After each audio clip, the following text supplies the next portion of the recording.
What is going on, everybody? I go by Philly Mike, and this is the Philly Talk Podcast. We gonna drop a live stream in the middle of the day. It's been a while since I got with you guys, whether it's a video or a live stream.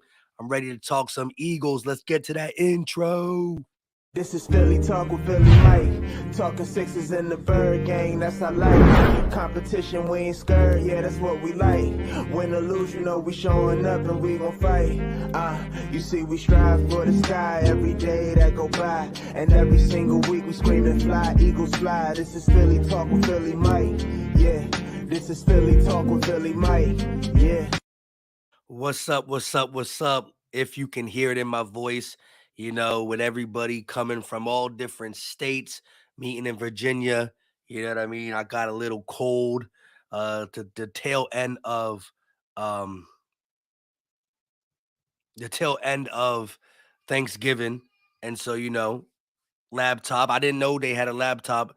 Brought my laptop, but I guess we forgot the charger. So um yeah, man, let's talk birds. Let's talk birds. Shout out to everybody in the building already. Some rumors, some fresh rumors. I'm not really buying into the whole Gronkowski thing for the simple fact that, the source, NFL rumors on Twitter, is one of the worst sources out there. I mean, they just say whatever they hear. And what is being reported is that Eagle players are reaching out. So it's more not necessarily Howie Roseman, the coaching staff, looking for a tight end replacement, but players reaching out. Now, of course, they can do that. That doesn't mean nothing until the organization goes ahead and makes that move.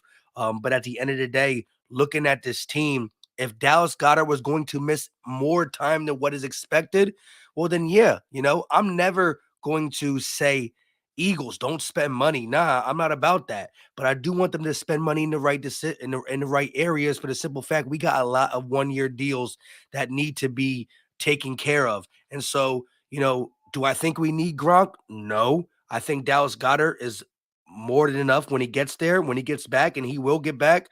Um, but if there was a scenario where Goddard was going to be banged up more, this, that, and the third, we know that Gronk can do a playoff run. He literally stopped playing football, came back, it was Tom Brady's go-to target.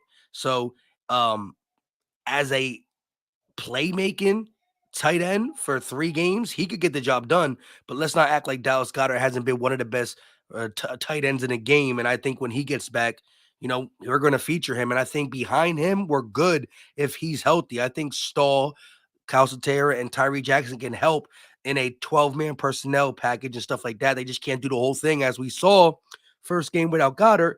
Penalty, penalty, penalty. It really killed us.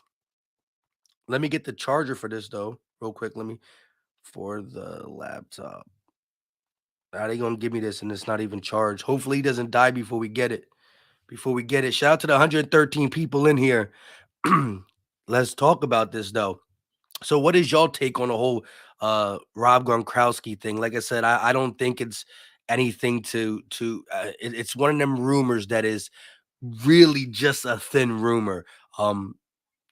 Somebody sees the Eagles tight end group doing bad last week, and they're like, "Oh, let's get this narrative out there." I don't think it's really about anything. But Gronk is a player who has that body, that mindset that can just turn up real quick. He could turn up real quick. No if, and, or buts. I just don't see it as a necessity for this team. Looking at some of the other things on here before we let y'all do all the talking. Ndamukong Suh ready to play Aaron Rodgers.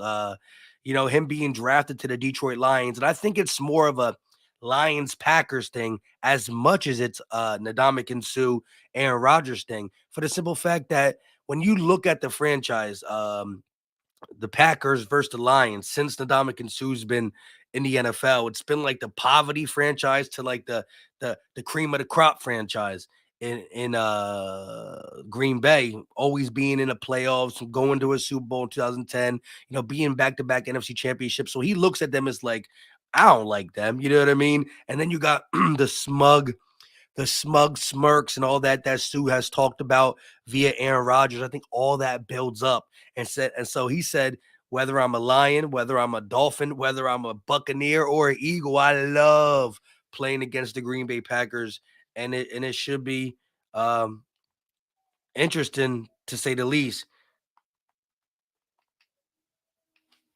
Um, it should be interesting to say the least.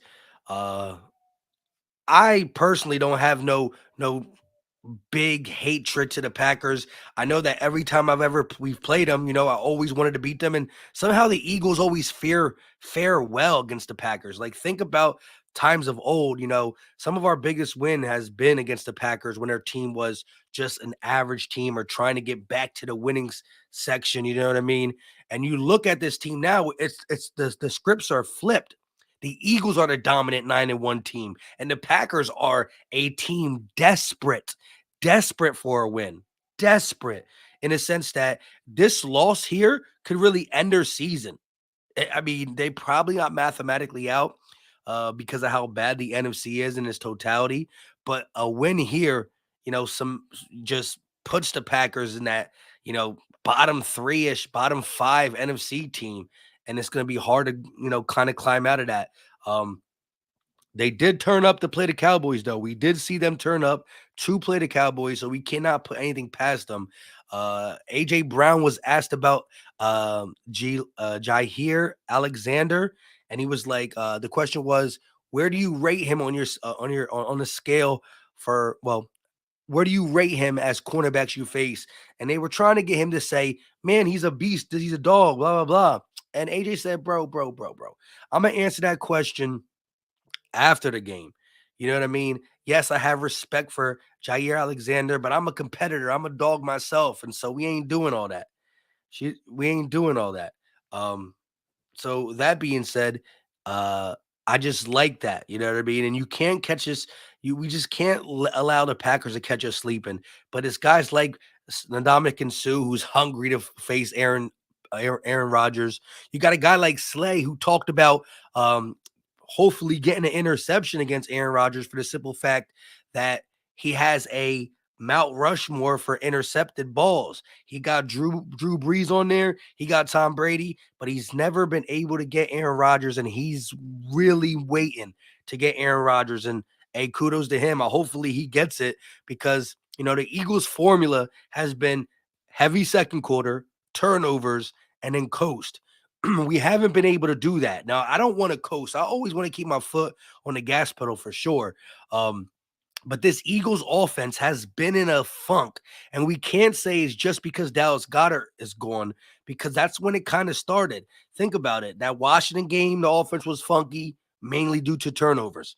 The Colts game, we didn't turn nothing on into the fourth quarter. So all that being said, I would love to see the Eagles come out and play their style of football offensively early on in this game.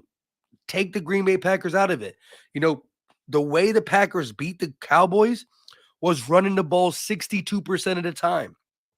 That's how they were able to kind of, get the advantage over the Cowboys. We can't allow them to run the ball 62% of the time on us. We have to make them drop back and pass. They have opened up a little bit of the passing game with Christian Watson. So all that has to be taken care of for sure. Um, just to touch on that Gronk stuff again, I really don't believe in the rumors, especially how it was worded. Eagle players reach out to Gronk, not nothing along the lines of the Eagles organization feels that they need another tight end. And again, the only time I would really consider that is if Goddard had some, extenuating circumstances to that shoulder where it don't look like he's going to be back for the playoffs. But that has not been talked about. If anything, Goddard is, looking to be back as soon as he can. So you put somebody on IR, that means they're going for 4 weeks. He looks to be back in them 4 weeks, no setbacks. So look, I'm always wanting to add talent, and I think Gronk is a guy who can turn up whenever he needs to. But as we speak on this channel about a lot, what are we doing with this CJ Gardner Johnsons, the James Bradbury, the Kaiser Whites, the TJ Edwards, the Marcus Epps? What are we doing with them after this season? And so, I'm not trying to spend money on things that we do not really need. Um, but yeah, you can hear it in my voice. You know what I mean? I'm a little sick. All the Thanksgiving festivities. Shout out to y'all for being patient with me. Like I said, I ain't never go this long without dropping content, whether it's a live stream or a regular video. Yeah, I was dropping the short to be as consistent as possible, but man, I missed you guys and gals. You know what I mean? And I will be leaving Virginia. We will be leaving in the morning tomorrow. So 6 hours to get back to where I am, a little bit outside of Philly. And so, we'll still be able to cover the NFC, I don't know, the Sunday night game and probably pregame too. uh, Big D in the building said, I think you got to give the young tight ends a chance to develop. I agree. And when I look at this tight end package, uh, when you have got her back, I think they can all work together really well. Shout out to EC1. He said, bring Gronk to Philly, Howie. Yeah, man, I saw this tweet going around, but EC1 definitely hit me up with it in a couple different places on Twitter and IG.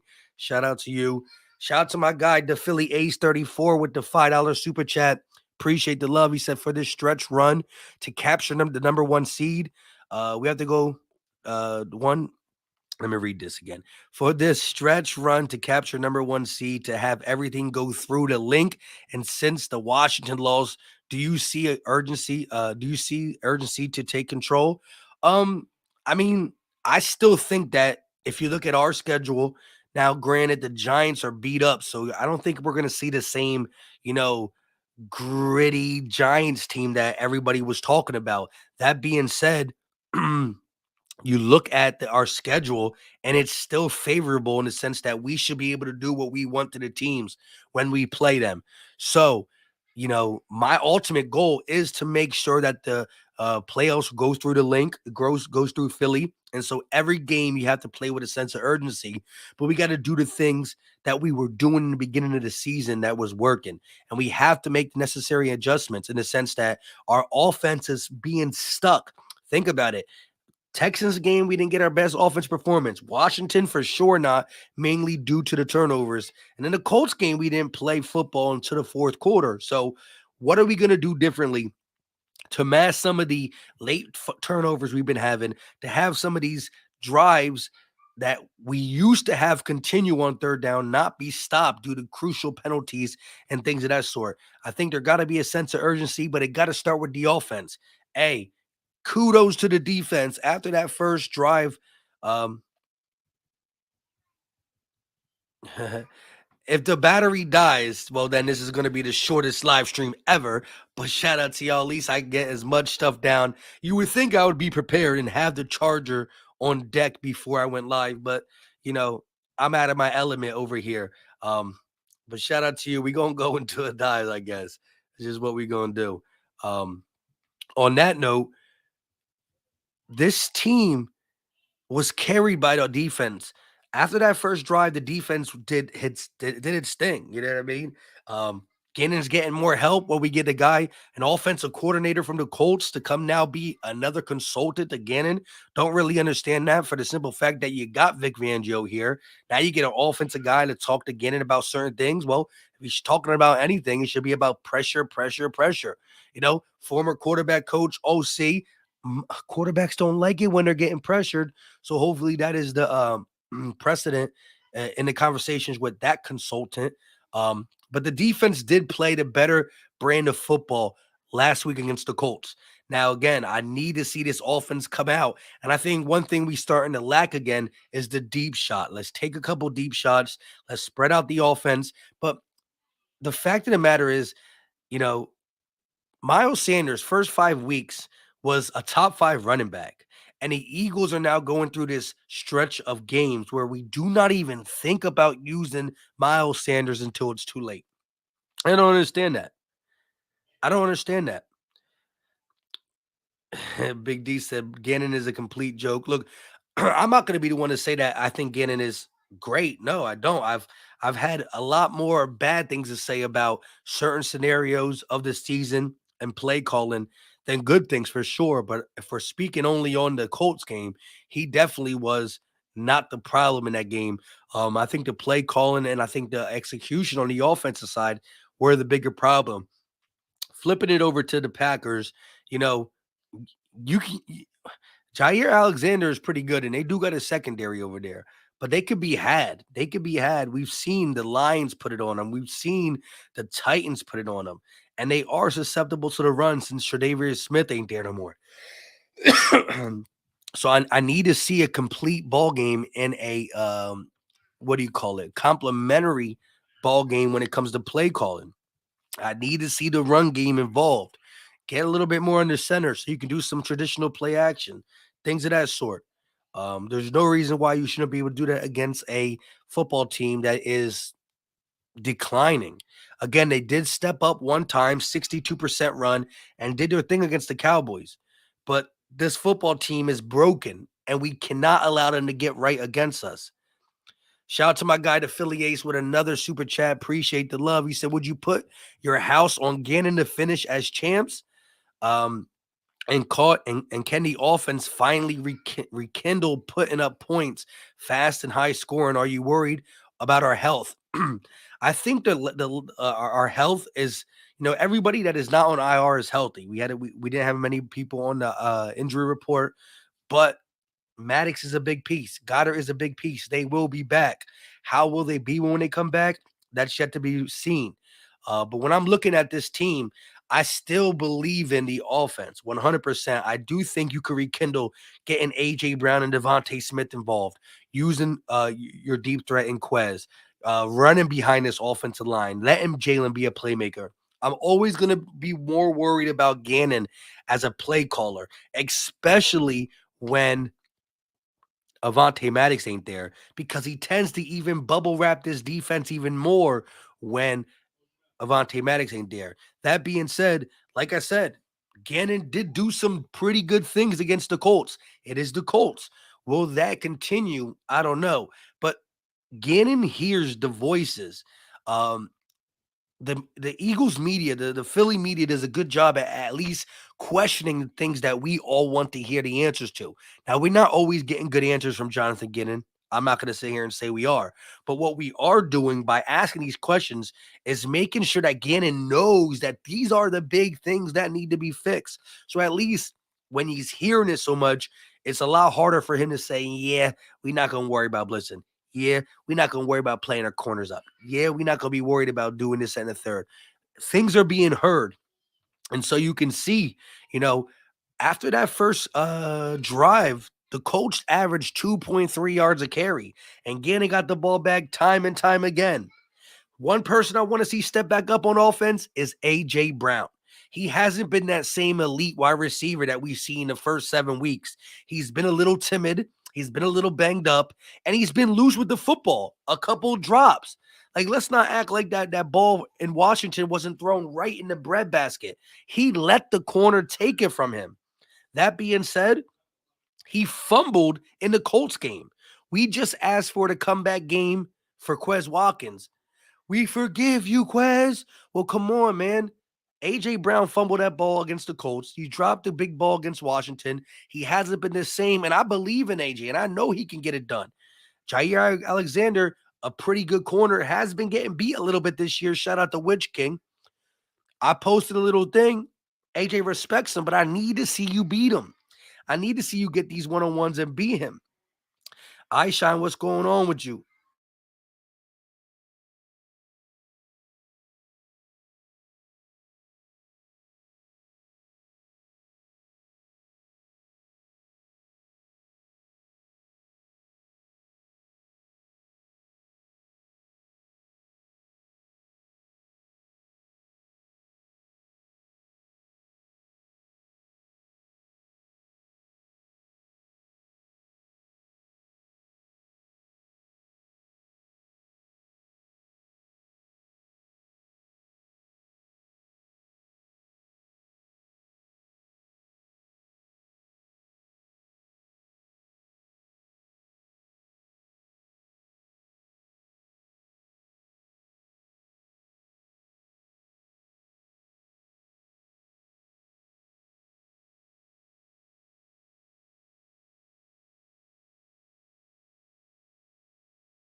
All right, yo. So look, we got 166 people in here. Let me know how y'all can hear me. Let me know how y'all hear me. Y'all hear me good? Can y'all hear me? All right, look. So now I'm on my phone. I'm on my phone. Um, I'm not gonna talk much longer.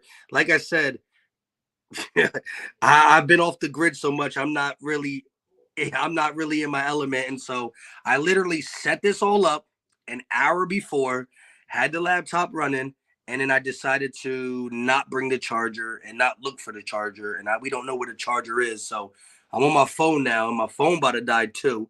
So we gonna talk a little bit more about it. Shout out to y'all. I appreciate all the support. We did get like a little 18-minute video in here though. We talked about some good things. If you just getting in here, make sure you watch it on the rerun.